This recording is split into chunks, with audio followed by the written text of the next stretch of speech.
This is Kavala, a port city in the north of Greece. It used to be called Neapolis.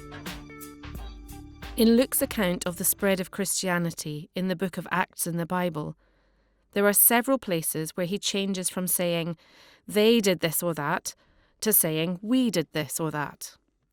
The implication is that he was there. What he writes is based on first-hand knowledge. He was an eyewitness. The first place this happens is in Acts chapter 16. Luke describes how Paul the Apostle comes to Troas. Then he says this: "We boarded a boat at Troas and sailed straight across to the island of Samothrace, and the next day we landed at Neapolis. From there we reached Philippi, a major city of that district of Macedonia and a Roman colony." A bit later, when Paul leaves Philippi, Luke stops saying we.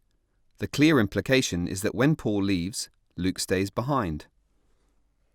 Then in Acts chapter 20, Paul goes back to Philippi and Luke starts saying we again. Several men were travelling with him. They went on ahead and waited for us at Troas.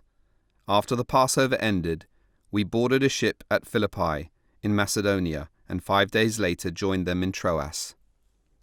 So Luke travels with Paul from Philippi to Jerusalem. Then finally, in the last 2 chapters of Acts, Paul is taken as a prisoner to Rome. The journey includes a violent storm and being shipwrecked on Malta. And Luke indicates that he's with Paul on this journey to Rome, which is where the book of Acts ends. So some of the book of Acts, especially the last quarter, is based on Luke's first-hand knowledge. He was an eyewitness of the events he describes. There isn't any good reason to reject Luke's claim to be an eyewitness, unless we start out with the prejudice that he can't be telling the truth. But we don't just have to accept his claim. There are many details in Luke's account that he gets right. Only someone who was there would know some of these details. We'll look at some examples as we go on with this series.